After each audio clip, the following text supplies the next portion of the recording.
కొరటాల శివకి తెలుగు పరిశ్రమలో ప్రత్యేక గుర్తింపు ఉంది. కొరటాల శివ గారు రచయితగా వచ్చి దర్శకుడిగా మారారు. సాఫ్ట్‌వేర్ వదిలి అద్భుత కథలతో సినిమాలు తీయని ఇండస్ట్రీకి వచ్చారు. 'శ్రీమంతుడు' సినిమాతో దేశంలో అందరి చూపు ఆయన వైపు తిప్పుకున్నారు. ప్రజలకు మంచి సందేశం ఇవ్వడంతో పాటు సినిమాలో కమర్షియల్ ఎలిమెంట్స్‌తో ముందుకు వెళ్తున్నారు. నేటి దర్శకులు మేటి దర్శకుడిగా పేరు సంపాదించుకున్నారు కొరటాల శివ గారు. ఆయన రియల్ స్టోరీ ఈరోజు చూద్దాం. 1975 జూన్ 15న కొరటాల మోహన్ రావు, సుమతీదేవికి గుంటూరు జిల్లాలో జన్మించారు కొరటాల శివ గారు. తండ్రులు ఇద్దరు కమ్యూనిస్టు భావాలు కలిగిన వారు. కొరటాల శివ గారికి పోసాని కృష్ణమురళి చాలా దగ్గర బంధువు. కొరటాల శివ గారికి మేనత్త కొడుకు పోసాని. కొరటాల శివ గారికి ఆయన బావవరుస అవుతారు. కొరటాలకు అన్నయ్య కూడా ఉన్నారు. ఆయన పేరు రవీంద్రనాథ్. ఆయన ప్రభుత్వ ఉద్యోగం చేస్తూ ఉంటారు.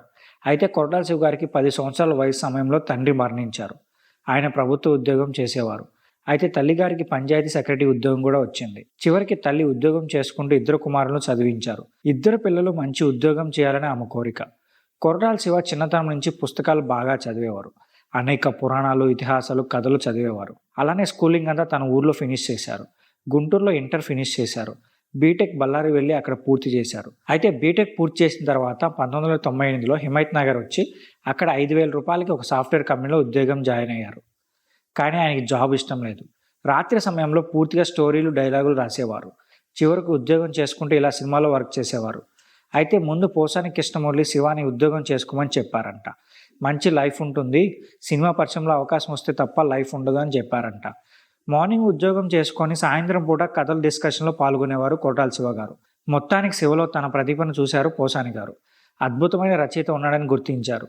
వెంటనే ఉద్యోగానికి రాజీనామా చేసి పోసాని దగ్గర రైటర్గా ఉంచుకున్నారు. 1998లో పూర్తి స్థాయిలో ఆయన పని మానేశారు. ఆయన దగ్గర సుమారు 4-5 సంవత్సరాలు శివ పనిచేశారు.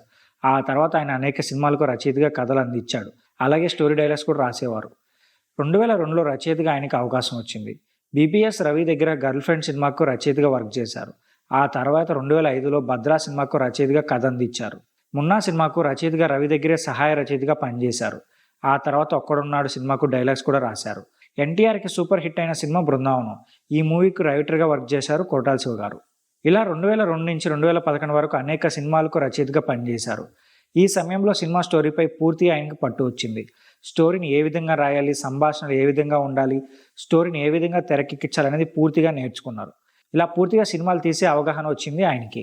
తర్వాత ఆయన సొంతంగా ఒక కథ రాసి దర్శకుడిగా మారాలనుకున్నారు. అలాంటి సమయంలో మిర్చి స్టోరీని రాసుకున్నారు.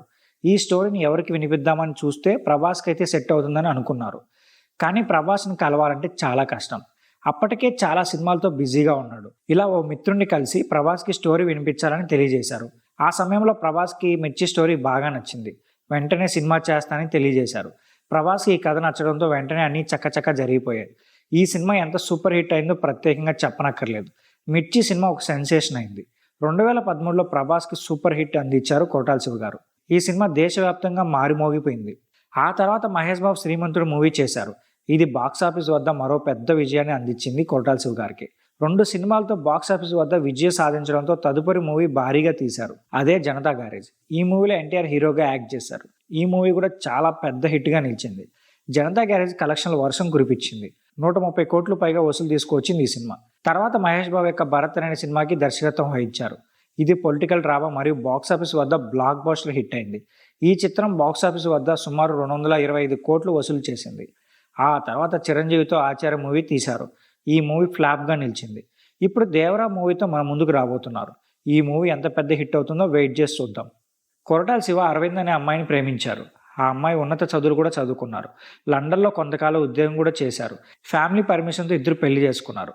వీరి కుటుంబం రామకృష్ణ పరమహంస భక్తులు. అరవింద కుటుంబ సభ్యులంతా కూడా రామకృష్ణ పరమహంసను పూర్తిగా నమ్ముతూ ఉంటారు. ఇంకా కొరటాల శివ ఆస్తుల విషయానికి వస్తే టాలీవుడ్లో అధిక రెమ్యునరేషన్ తీసుకున్న దర్శకుల్లో ఆయన పేరు కూడా వినిపిస్తుంది. ఆయన అద్భుతమైన ఇంటిని హైదరాబాద్లో నిర్మించుకున్నారు. ఊరిలో మంచి లగ్జరీ కార్లు కూడా ఉపయోగిస్తున్నారు.